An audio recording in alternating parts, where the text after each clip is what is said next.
ever feel like your favorite shonen anime is holding back? Like the darkness is carefully curated. The trauma neatly resolved. If you're craving something truly unsettling, something that lingers long after you finish reading, you need to look beyond Japan. The Korean webtoon industry operates outside the traditional shonen framework, offering a unique space for stories that embrace hopelessness, where trauma doesn't magically grant power-ups and survival doesn't guarantee redemption. These aren't just dark stories, they're explorations of what happens when the light truly goes out. Take, for example, whilst Yuji Itadori is possessed against his will, the protagonist, Jin Sion, willingly aids his serial killer father. This isn't a story of a hero fighting darkness. Um, it's a descent into complicity, uh, a chilling look at how easily morality can erode um, the brilliance of lies and its empathy. Even as Jin's choices become indefensible, we understand his rationalizations, making his transformation all the more disturbing.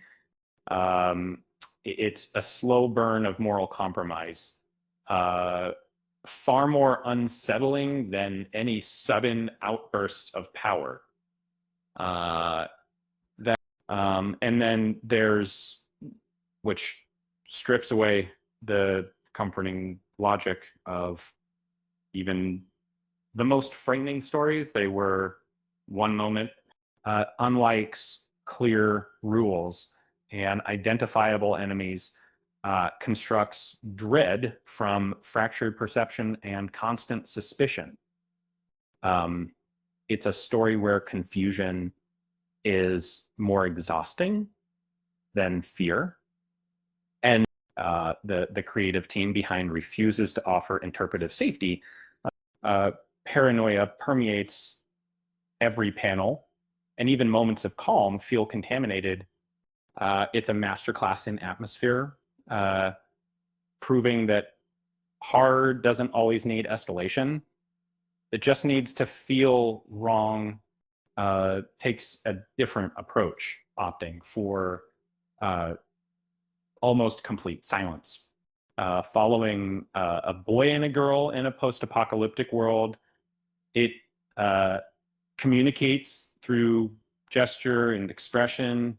Uh, most post-apocalyptic stories fill the void with noise, fills it with the weight of unspoken grief.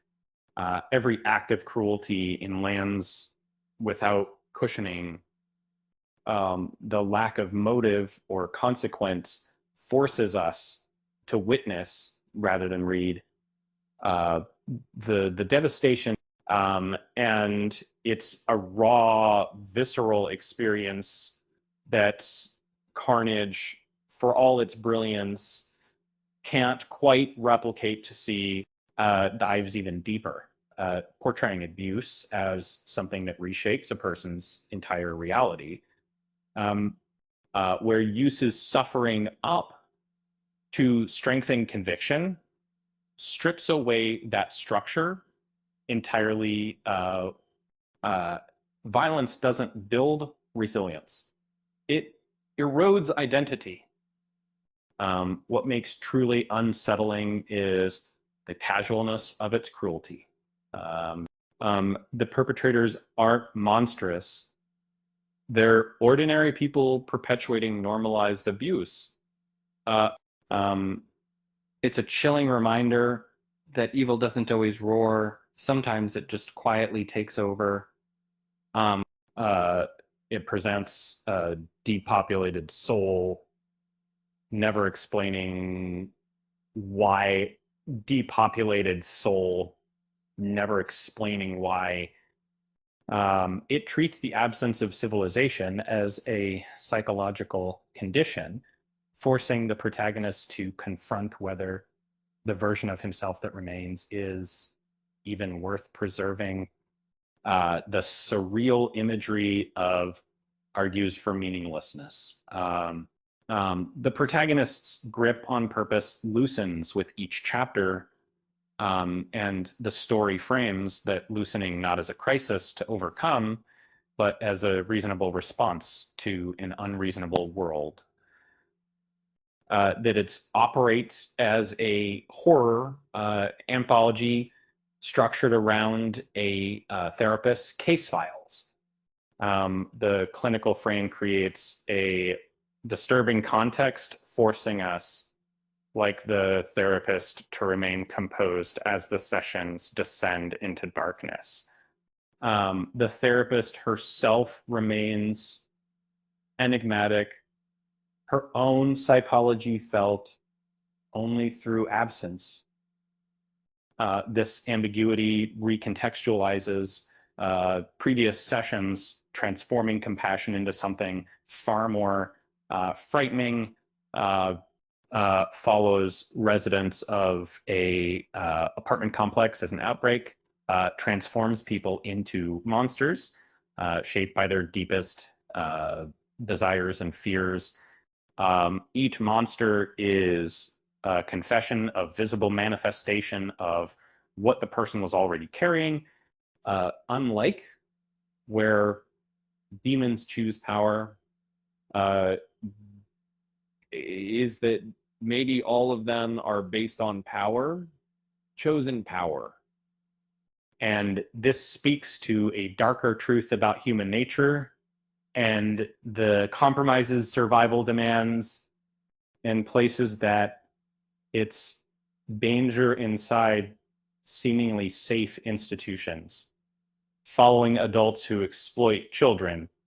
Um, the Webtoons' most unsettling decision is to never sensationalize sign the ordinary language and unremarkable faces of the perpetrators create a chilling realism. The horror accumulates through the slow recognition of how many people noticed something and chose to remain silent.